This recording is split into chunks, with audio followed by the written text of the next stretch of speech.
Assalamu alaikum to you all. Welcome in Science Education for Board. This is the second lecture of chapter number 1, Fundamental of Chemistry from 9th class Chemistry. Okay?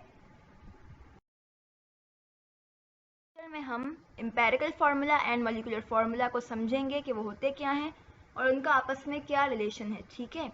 empirical formula वो formula होते हैं जो किसी भी chemical compound के अंदर उसके atoms के सिंपलेस्ट रेशियो को शो करते हैं, यानी सिंपलेस्ट रेशियो को बताते हैं. इसकी एग्जांपल ग्लूकोज है. ग्लूकोज का केमिकल फार्मूला C6H12NO6 होता है.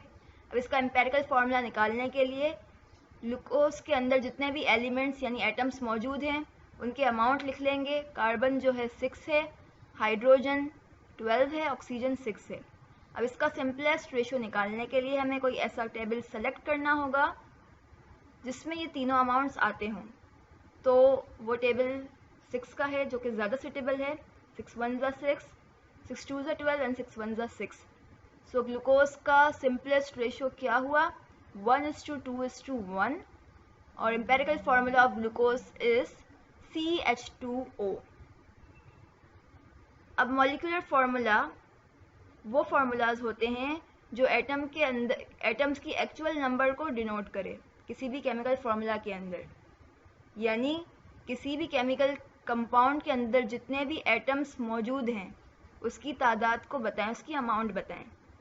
अब मॉलिक्यूलर फार्मूला किसके बराबर होता है? Equals to empirical formula multiply by n.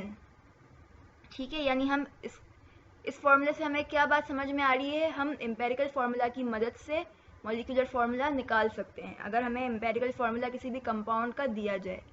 और n क्या है? यहाँ पे इंटीग्रल मल्टीपल है, यानी नंबर्स हैं जो होल नंबर होते हैं 1 2 3 4. ठीक है.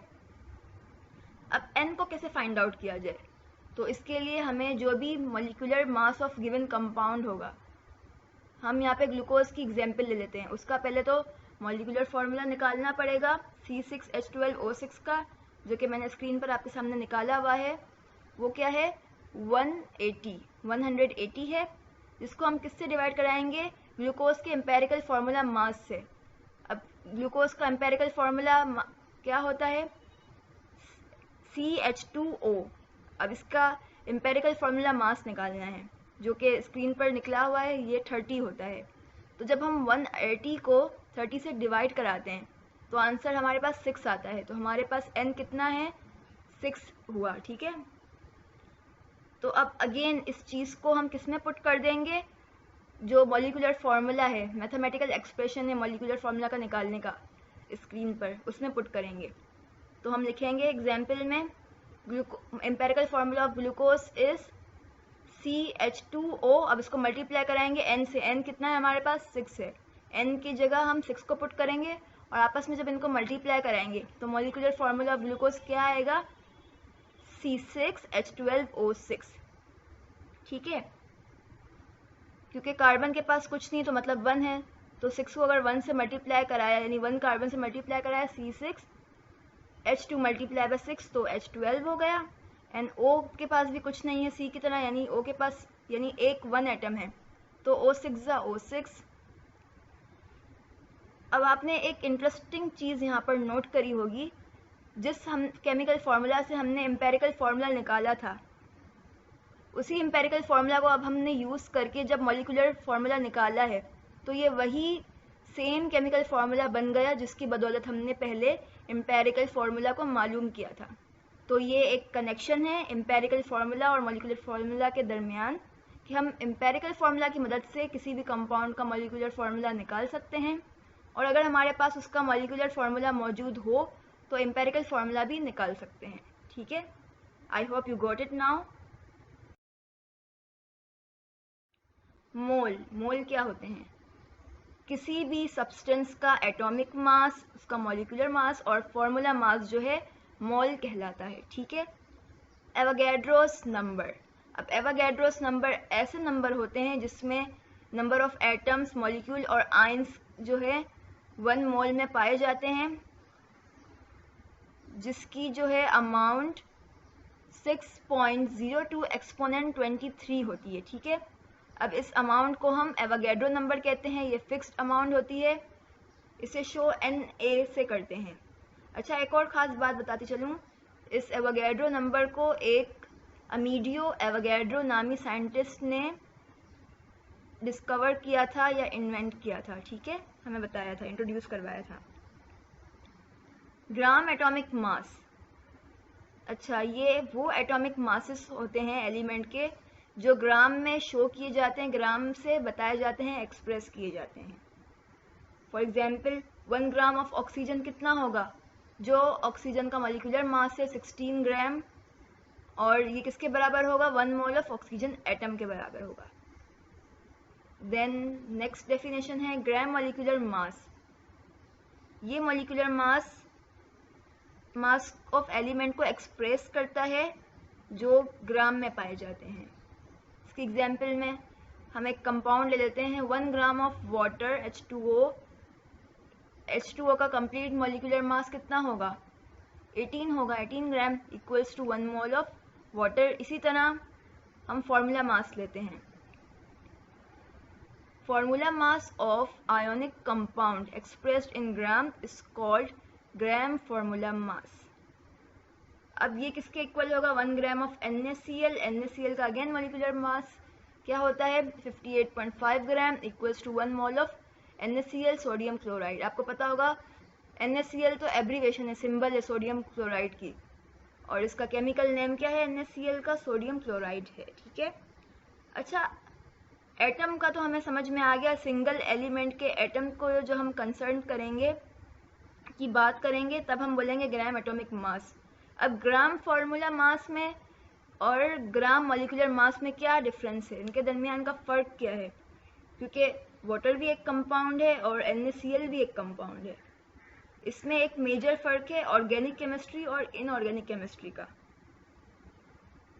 क्योंकि NaCl में आयोनाइजेशन होती है और ये इनऑर्गेनिक एलिमेंट है, आयंस और सॉल्ट हैं, जबकि वाटर जो है सॉल्ट नहीं है।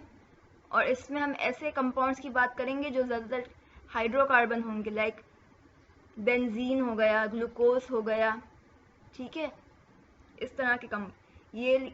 और ऑर्गेनिक कंपाउंड जो है weak acid and weak basis होते हैं, ठीक है, और जो है इतने आयंस जनरेट नहीं करते। फॉर्मूला मास ऐसे कंपाउंड होते हैं जो आयोनिक बॉन्ड बनाते हैं, और मॉलिक्यूलर मास की जब हम बात करें तो वो ऐसे कंपाउंड्स की होगी जो कोवलेंट बॉन्ड बनाते होंगे, जिन्हें हम आगे के चैप्टर्स में पढ़ेंगे, केमिकल बॉन्डिंग में पढ़ेंगे। अभी के लिए आप इतना कॉन्सेप्ट ले लें। केमिकल स्पीशीज़ में पहले तो आयंस आ जाते हैं। आयंस क्या होते हैं, ये एटम्स होते हैं और ग्रुप ऑफ एटम्स होते हैं जिनके ऊपर चार्जेस होते हैं, वो आयन कहलाते हैं। अब ये पॉजिटिव भी हो सकते हैं, नेगेटिव भी हो सकते हैं। अब पॉजिटिव चार्ज वाले ग्रुप ऑफ एटम या एटम को हम क्या बोलेंगे, कैटायन बोलेंगे, इस तरह के आयन को। और जब किसी आयन पर नेगेटिव चार्ज हो तो उसे हम एनायन बोलेंगे। इसे आप इस तरह से याद रख लें, एनायन मीन्स एक नेगेटिव आयन। अगर एनायन एक नेगेटिव आयन है तो दूसरा वाला जो इसका अपोजिट है कैटायन, इट ऑल्सो पॉजिटिव होगा, यानी कैटायन पॉजिटिव होगा अगर एनायन नेगेटिव है। अब मॉलिक्यूलर आयन यानी ये अब मॉलिक्यूल के आयन होंगे, और जब ये तब फॉर्म होंगे, इसकी तब फॉर्मेशन होगी जब कंपाउंड, जब ये बॉन्डिंग बनाएंगे या अपने इलेक्ट्रॉन लूज करेंगे और गेन करेंगे टू फॉर्म अ कंपाउंड, एक कंपाउंड बनाने के लिए। तो ऐसे आयंस को हम क्या बोलेंगे, मॉलिक्यूलर आयन कहेंगे। फ्री रेडिकल एटम होंगे या ग्रुप ऑफ एटम्स होंगे जिनके पास अनपेयर्ड इलेक्ट्रॉन होंगे, यानी इलेक्ट्रॉन की पेयरिंग नहीं होगी, शेयरिंग नहीं होगी, अनबॉन्डेड इलेक्ट्रॉन होंगे। तो इस तरह के एटम्स और ग्रुप ऑफ एटम को हम क्या कहते हैं, फ्री रेडिकल। और इससे डिनोट हम डॉट से करते हैं कि किसी भी एटम के ऊपर डॉट लगा हुआ हो तो उसे हम फ्री रेडिकल कहते हैं। क्लासिफिकेशन ऑफ मॉलिक्यूल्स को फॉलोइंग कैटेगरीज में क्लासिफाइड किया गया है।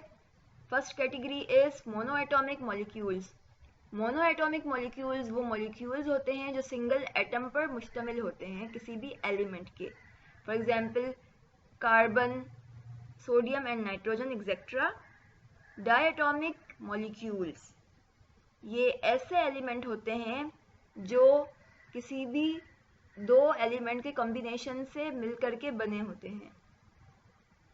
इसकी एग्जांपल है ऑक्सीजन गैस यानी O2, hydrogen gas H2 and N2 यानी nitrogen gas etcetera. Polyatomic molecules, they are of two types. Polyatomic molecules दो तरह के होते हैं। First one is heteroatomic molecules. Hetero mean different, atomic means different atom से बने हुए मॉलिक्यूल्स। ये ऐसे मॉलिक्यूल होते हैं जो दो से ज़ायद जो मुख्तलिफ किस्म के एटम्स हैं एलिमेंट्स के, उनसे मिल करके बने हों। For example carbon dioxide. Carbon dioxide जो है हेट्रोएटॉमिक मॉलिक्यूल है, यानी इसमें दो से ज़्यादा यानी 3 एटम्स पाए जा रहे हैं मुख्तलिफ कंपाउंड के। एक एटम तो कार्बन से लिया गया है और दो जो एटम है इसके पास ऑक्सीजन के हैं। Next example is H2O and last example is NH3 यानी अमोनिया। NH3 में 4 एटम्स हैं जो अमोनिया की फॉर्मेशन कर रहे हैं। नाइट्रोजन एक अलग एलिमेंट है जिसका एक एटम अमोनिया में मौजूद है और हाइड्रोजन के 3 एटम मौजूद हैं जो कंबाइन होकर अमोनिया यानी NH3 बनाते हैं। Last category is homoatomic molecule. ये ऐसे मॉलिक्यूल्स होते हैं जो दो से ज़ायद सिमिलर एटम्स ऑफ एलिमेंट्स से मिल करके बने हुए होते हैं। यानी homo means same, same means एक जैसे एलिमेंट के एटम। जब एक जैसे एलिमेंट के दो से ज़ायद एटम कंबाइन होते हैं तो वो होमोएटॉमिक मॉलिक्यूल्स बनाते हैं, जिसकी एग्जांपल हमारे पास ओजोन है। इसका केमिकल फार्मूला O3 है जो ये शो कर रहा है कि 3 ऑक्सीजन एटम मिलकर एक होमोएटॉमिक मॉलिक्यूल की फॉर्मेशन करते हैं। I hope so you are now completely understand the topic. और ये तमाम स्क्रीनशॉट्स जो है आपके लिए नोट्स बनाने के लिए हेल्पफुल होंगे, तो आप नोट्स बनाइएगा। और ये तमाम टॉपिक जो है बहुत इंपॉर्टेंट है एग्जामिक पॉइंट ऑफ व्यू से, क्योंकि आपकी जो बुक है वो रिसेंटली पब्लिश्ड हुई है लास्ट ईयर और इस ईयर आपके एग्ज़ाम है, तो पेपर जो है इसी के अकॉर्डिंग आएगा। जो भी एक्सरसाइज बुक के अंदर एक्सरसाइज में जितने भी क्वेश्चन हैं उसे सॉल्व करें और उसके आंसर लिखें, उनकी प्रैक्टिस करें। टिल देन अल्लाह हाफिज़, we will meet in the next video.